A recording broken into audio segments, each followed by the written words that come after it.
как вот восстановлен был этот парк, насколько он приукрасился, можно совершенно четко представить процесс восстановления всей республики. Это с одной стороны. С другой стороны, должен вам сказать, что это само по себе историческое место нашего города. Почему я так говорю?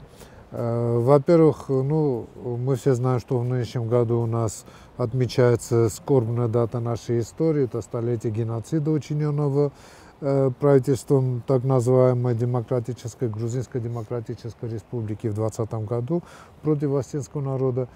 И здесь вот все буквально напоминает о тех трагических событиях. Вот, например, мы у подножия, ну, тогда назывался Сгудерский холм, ныне здесь городское кладбище, и тогда там было оно. Но буквально за городским кладбищем, сегодня и там уже есть захоронение, но раньше там уже простиралось поле. И вот это место, одно из самых печальных событий 2020 года, это расстрел 13 коммунаров. Кроме того, вот здесь отрезок между двумя мостами, так называемый Старый мост, и который в народе до сих пор еще называется Новым мостом, хотя он был введен, сдан в эксплуатацию аж в 1962 году. И должен сказать, что к построению в 1962 году, повторяю, он носил имя 13 коммунаров. Мост имени 13 коммунаров. Ну, кому-то в ЦК и так далее, в правительстве Грузии, вот, это не понравилось, и об этом названии благополучно, в кавычках, забыли. Поэтому с тех пор он просто так называется Новым мостом. Так вот, на промежутке между Старым мостом и Новым, и кончая храмом Пресвятой Богородицы, вот эта улица Остинская, которая пересекается с улицей Путина, прежней улицы Московской, и от Уганова до исторической площади, ну, мы по старой памяти называем площадью Болгири, вот этот вот клин, треугольник, раньше и в 19 веке, и в начале 20 века носил название Остинской Слободки. Здесь жили исключительно остины. Ну, представители фамилий Ханикаевых, Засеевых, Кочевых и так далее, Кулаевых. Кровожадные гвардейцы, грузинские гвардейцы ворвались в город, то здесь они учинили форменный, ну, беспредел сказать, это мягко сказано. Это была бойня, это была кровавая резня. Это было то, о чем позже известный остинский писатель, отставной полковник Николай Гоглоев писал, что с ГИКом носилась смерть по этой улице, а по канавам ручьями лилась кровь. Это была как раз вот эта вот самая Остинская улица. Прежняя, может, кто-то сейчас не знает, на прежняя улица Карла Маркса. Вот. Здесь в одночасье были убиты 50 человек. Это те, которые не успели уйти вместе с другими. Кто-то рассчитывал на то, что он вот больной, престарелый, и его пощадят гвардейцы. Кто-то просто не успел, кто-то еще по каким-то причинам. Но не все ушли. А вот те, которые не успели уйти, их здесь буквально вырезали. Это вот те самые хрестоматийные случаи, когда детей били об стену головами, умерщвляли их вот таким образом. Это те самые случаи, когда лично расстреливали из пистолетов, или тогда они наганы назвались, вот этих, значит, несчастных осин.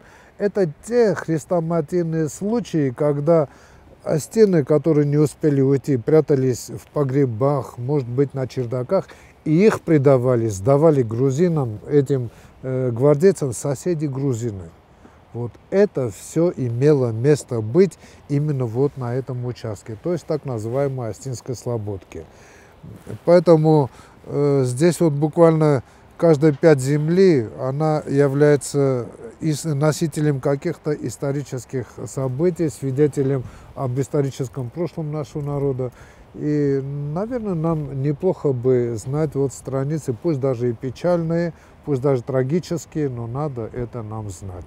Переходя к теме, непосредственно к теме геноцида Остин, хотелось бы сказать, что так или иначе, но в какой-то степени активизация национально-освободительной борьбы остинского народа здесь у нас в определенной степени связана с победой Великой Октябрьской социалистической революции в России. Почему я так говорю? Победа революции Октябрьской 17 года в России и первые декреты советской власти, они касались и декрета о хлебе, о земле и так далее, и так далее. И среди прочего, значит, Декларация прав народов была принята, да? И вот эта Декларация прав народов, она зиждилась, основывалась на принципах ленинской национальной политики, а краеугольным камнем, как любил говорить сам Ленин, архиважным в его национальной политике, было право нации на самоопределение. Вот этот очень важный момент. И я думаю, что это одно из условий, которые послужили отправной точкой для того, чтобы наши местные защитники прав остинского народа, они поддержали революцию, вот, Октябрьскую революцию в России. И, конечно же, когда читаешь подписанные официальной новой властью документы государственной важности, где значится, что придя к власти, большевики или коммунистическая партия гарантируют всем народам право на самоопределение вплоть до образования собственного государства, вот это обстоятельство не могло не привлечь симпатии Остин к этим документам. Поэтому, так или иначе, вот какую-то стимулирующую роль установление советской власти, победа Октябрьской революции в России на осетин возымела. Это бесспорно. Но это не значит, что в 2020 году и в предшествующие, там, может быть, 1-2 года, потому как мы знаем, что у нас восстания происходили и в 2018 году, и в 2019, и в 2020 особенно, да, вот. Эти восстания, они носили характер национально-освободительного движения, не без влияния революционеров. Это тоже надо отметить. Но приоритет был это национально-освободительное движение, и оно началось не в 20 веке, но задолго еще до этого. Вспомним, например, указ Николая I от 8 июня 1852 года. Этим указом Николай I освободил осетинских крестьян от посягательств на них со стороны грузинских князей и тавадов. Может быть, мы еще не до конца понимаем значимость вот этого указа для истории национально-освободительной борьбы Остин, но это имело непреходящее значение. Тем более, что в сентябре того же года правительствующий Сенат утвердил вот этот указ, он получил силу закона. Стало быть, после этого уже все посягательства со стороны грузинских тавадов и князей на независимость Остин были антизаконны изначально, априори. Теперь, Южная Осетия, как мы знаем, ну, никогда в состав грузинского государства не входила. Не входила. И если мы говорим даже о советском периоде, то Южная Осетия входила в состав СССР через Грузинскую союзную республику. Вот. Но в состав самостоятельного грузинского государства Южная Осетия никогда не входила. Сейчас мы об этом говорим и поговорим. И мы обычно говорим совершенно объективно, что в 1774 году в состав Российской империи вошла единая, неразделенная на Южную и Северную Осетию. Кстати, об этом говорил 9 июля и президент Российской Федерации Владимир Владимирович Путин в Екатеринбурге на саммите глобализации. В перерыве между заседаниями саммита к нему обратились журналисты с просьбой прокомментировать причины обострения российско-грузинских отношений. И он вот тогда привел именно вот этот пример, что он напомнил, что именно в 1774 году и именно объединенная, а не разделенная Осетия вошла в состав России. Вот это отправные точки для того, чтобы понять происходящие далее процессы. Вот теперь перенесемся чуть больше, чем на полвека. И свершилась революция на обломках Российской империи. Многие бывшие уезды и национальные окраины Царской империи провозгласили свою независимость, в том числе и вот это вот, значит, Грузия. К власти в Грузии пришло меньшевистское правительство во главе с Жорданией, и 26 мая 2018 года они провозгласили так называемую Грузинскую демократическую республику. И сразу же, значит, приступая к решению национального вопроса, они считали проживающих на южных склонах Кавказа, на территории современной нашей республики, они считали своим национальным меньшинством, что было в корне неверно. Потому как в состав Грузии, повторяю, мы никогда не входили. Я вам напомню, что даже тот же Джугели, будь он трижды проклят, в свое время он был большевиком. И социал-демократом был тот же и Жордани, Чхинкель и все остальные. Так вот, грузинское правительство, оно хотело обезопасить себя со стороны России, для чего закрыть все перевалы, отгородиться от России.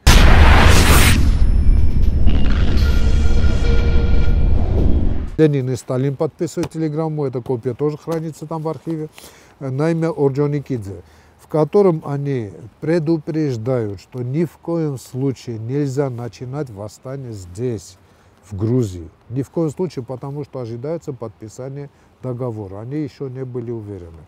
Но, тем не менее, 4 мая Ленин получает информацию, что готовится восстание осетин. Опять же, нам надо небольшой экскурс совершить. Осеннее восстание осетин, вооруженное выступление осетин против меньшевистского правительства Грузии, против Грузии, оно закончилось тем, что, как обычно, осетин подставили. Потому как было объявлено, что к второй годовщине Великой Октябрьской революции, стало быть, 25 октября по старому стилю, по новому 7 ноября, в Грузии должна была свершиться революция, вооруженное выступление, и Орджоникидзе и все остальные там большевики и так далее, они готовились к свержению власти меньшевиков. И, как обычно, функции громоотвода отвели осетинам. Но осетины, конечно, тоже были обуреваемы тем, чтобы добиться национальной свободы, освобождения и так далее.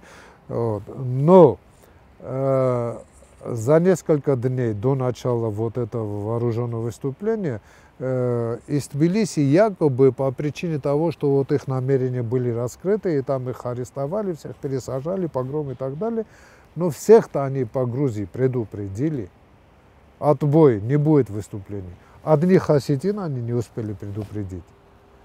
И в создавшихся условиях, когда официальное правительство Грузии, и Жордания, они уже были уверены, что уже не будет восстания, и двинули сюда все свои войска, основные силы, у лидеров Юго-Осетинского национально-освободительного движения не осталось никакого другого выхода, кроме как принять единственно верное в создавшихся условиях решение и эмигрировать на север. И эти значит, так называемые красные партизаны, они эмигрировали на север вместе с лидерами движения, и из их числа как раз таки и была сформирована так называемая Южно-Осетинская бригада, которая впоследствии перешла через перевалы во главе с Мате Санаковым и так далее. 4 мая, значит, Ленин телеграммой предупреждает Закавказский краевой комитет партии, так называемый Закрайком партии, где лидирующую роль и вообще и по численному составу, и по занимаемым должностям занимали грузины, начиная с того же Серго Орджоникидзе. Поэтому, значит, несмотря на предупреждение Ленина, сюда были направлены в РУК, были направлены эмиссары от грузинских большевиков. Это был Грамитон Моцонелидзе и тот же Гайос Девдарьян, которые созвали в Нижнем Руке подпольное собрание лидеров национально-освободительного движения и настояли силовым методом в худших традициях партдисциплины. Дело даже дошло до того, что вы кто такие, мы вышестоящий орган, и вы обязаны беспрекословно выполнять наши приказы. Вот как заявляли они. Хотя выступали и один, и другой, и третий от астинской стороны и предлагали воздержаться от восстания, потому что мы не готовы. И пусть пока грузины выступят, мы тоже подключимся потом. Вот. Но несмотря на это, продавили вот это, значит, хочешь не хочешь, продавили вот это решение о немедленном выступлении, о немедленном вооруженном выступлении осетин, провозглашении советской власти сначала в Рукском ущелье, о чем известить Россию и Грузию меньшевистскую и так далее, и так далее. Хотя никакой поддержки не было оказано повстанцам Южной Осетии, не только вооружением, не только людьми, не только повсеместным всеобщим грузинским восстанием, но даже никаких протестных акций в эти дни в Грузии зафиксировано не было, не то что там вооруженных восстаний. В очередной раз, по меткому выражению того же Матеса Накоева, осетинам отвели роль громоотвода. Куда уж было деться, потому как маховик был запущен, и эти повстанческие настроения уже было трудно остановить. Вот. Выступили, что из этого получилось, мы хорошо знаем. Теперь вопрос о том, знали или нет. Тот же Гаус Девдарян и тот же Граматон Моцонелидзе, когда настаивали на немедленном вооруженном выступлении осетин. Безусловно знали. Безусловно знали, именно потому они и торопились. Потому что 4 мая, как я сказал, была телеграмма этого Ленина, а собрание там было в руке 6 мая. Я уже сказал, что Орджоникидзе, будучи членом Реввоенсовета, это очень высокая должность. Позже он стал первым секретарем, руководителем всего Закавказья, Закавказской Федерации. То есть он был руководителем Грузии, Армении, Азербайджана. После того, как в Азербайджане ушли мусаватисты, в Армении дашнаки, в Грузии меньшевики. Вот они объединились в Закавказскую Федерацию, и лидером их был Серго Орджоникидзе. Про эту личность, безусловно, исторически значимую личность, можно много говорить. То, почему обещанные 3 обоза вооружений Матес Анакоев так и не получил, в которых он остро нуждался.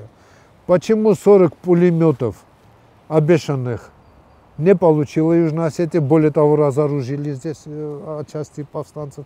Это вам ничего не напоминает? 90-й год, перед тем, как сюда ринулись грузинские неофашисты, местное население подверглось разоружению. То есть это апробированный метод, это все хорошо известно. И у нас есть все основания полагать, что несмотря на то, что они клятвенно уверяли, и тот же Моцонелидзе, и Девдарян, о том, что не знали, о том, что предстоит это подписание договора, они все прекрасно знали. Вот. Я не исключаю, что, может быть, лично Граматон и этот Гаус не знали, но Орджоникидзе это точно знал. Он получил телеграмму. И в его власти было совершенно спокойно приказать отбой. И все бы, мы бы избежали вот того, что с нами случилось. Вот. Это первое. Но, значит, от этого взявшей катастрофы уже невозможно было увернуться. Вот. Поэтому была в спешном порядке сформирована вот эта бригада, которая, кстати, понесла тяжелейший урон в событиях в Бургустане. Но об этом мы, наверное, подробнее, предметнее поговорим в следующий раз. Вот.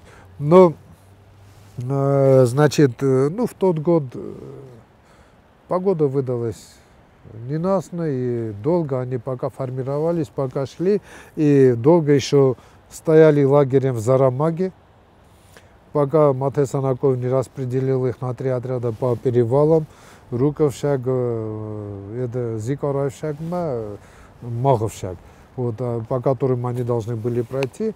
В первых числах июня, наконец, как только распогодилось, они двинули. снегу там было, значит, особенно на северных склонах, очень много. Тем не менее, успешно преодолели перевалы, спустились и прошлись, ну, как полагается, действительно, ну, обуреваемым сладким словом свобода. Но, тем не менее, значит, Саных Мафаляв Дестагуржи, здесь были очень серьезные силы, сосредоточенные грузинских меньшевистских войск. И первое боестолкновение серьезное произошло в Хоце. Это был Арсен Дзуцев со своим отрядом, тоже легендарная личность, Дзуцев Арсен. Вот. Сказать, что они перебили этот большой батальон или полк гвардии, я не могу, потому как убитых было 73, 100 с лишним было раненых, а утонувших в Ляхве никто не считал. Вот. Достаточно сказать, что огромное количество гвардейцев, доблестных гвардейцев, вот, было пленено.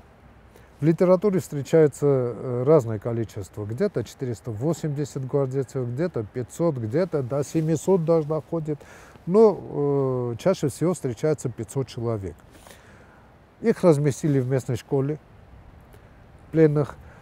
И причем здесь надо сослаться на один из первых приказов Мате Санакоева, где он четко прописал, что с пленными обращаться гуманно. Мирное население не трогать.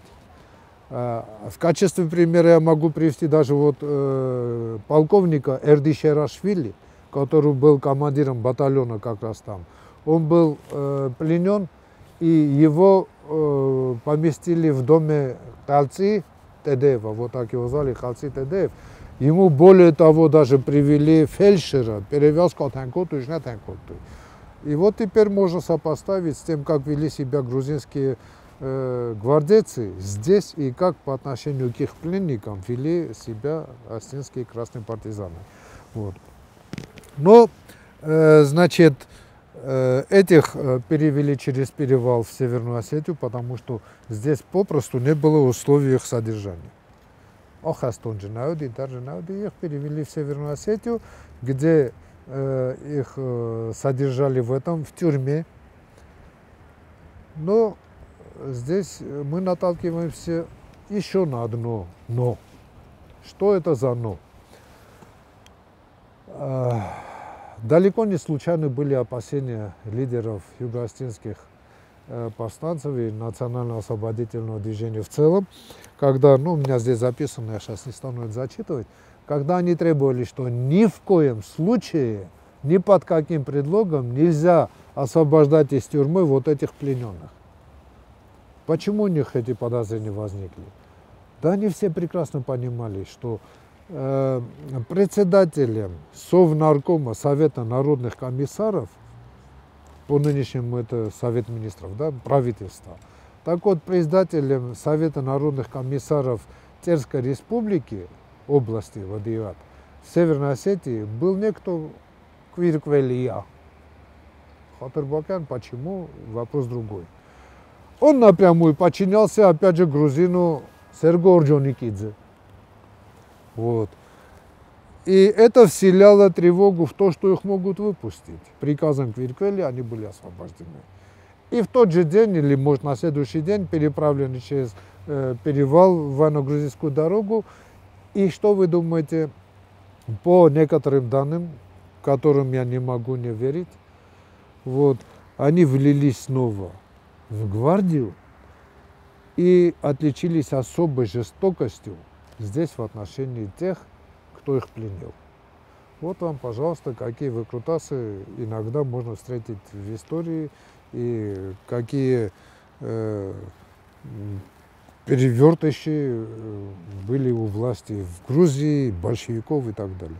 И с чем приходилось несчастным нашим нашим предкам сталкиваться.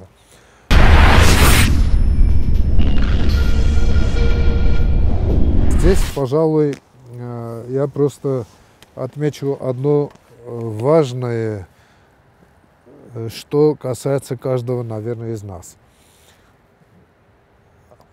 На сегодняшний день в мире признаны в основном два геноцида. Это Холокост, геноцид евреев, и геноцид армянского народа 1915 года, когда в результате преступных деяний Османской Турции было вырезано 1,5 миллиона, кто говорит, чуть больше, чуть меньше, ну, в среднем 1,5 миллиона армян. Так вот, в прошлом году и Сенат, и Конгресс Соединенных Штатов Америки признали геноцид армян. Не знаю, было это сделано в пику Турции за то, что та закупила российские С-400, но, как видим, это не главная причина была. Почему я об этом говорю? Значит, я говорю об этом потому, что мы-то со своей стороны ровным счетом ничего не делаем для признания нашего геноцида. Вот посмотрите, армяне же ни на день, ни на месяц не прекращали свою деятельность в направлении добиться того, чтобы признали их геноцид, и ведь добились они этого. А если бы мы в свое время добились признания геноцида, и мировая общественность бы поставила на место Грузию, вы расхлебите пока вот это, как Эрик Фурне, чрезвычайно полномочный посол Франции в Грузии, набрался смелости и сказал нынешним демократам грузинским: вы не там ищете, преступников надо искать у вас у самих. Не Осетия нападала на вас, вы напали на них. Вот вы понимаете, это сказал всего лишь один человек, его объявили персоной нон грата, и чего только там с ним, хорошо, что не убили. Вот какую реакцию это вызывает. И если мы добьемся признания геноцида, я вас уверяю, никогда больше та же самая Грузия не посмеет даже косо посмотреть на осетин. Потому как признание геноцида дает нам право потребовать от них. Я вам напомню, что 3 миллиона 507 тысяч золотых рублей – самый минимум, который посчитала правительственная комиссия по итогам, по результатам карательной экспедиции грузинских войск в 2020 году в июне. А в переводе на нынешний курс российской валюты превышает 21 миллиардов рублей. И в случае признания геноцида мы окажемся вправе предъявить им бофит. А дальше мы с вами будем говорить. Вот. Никогда она больше не посмеет повторить, пойти на вот это. Пусть они там и держат камень за пазухой или что. Поэтому на сегодняшний день наша главная задача состоит в том, чтобы добиться признания геноцида. И в первую очередь это должно исходить от нас самих.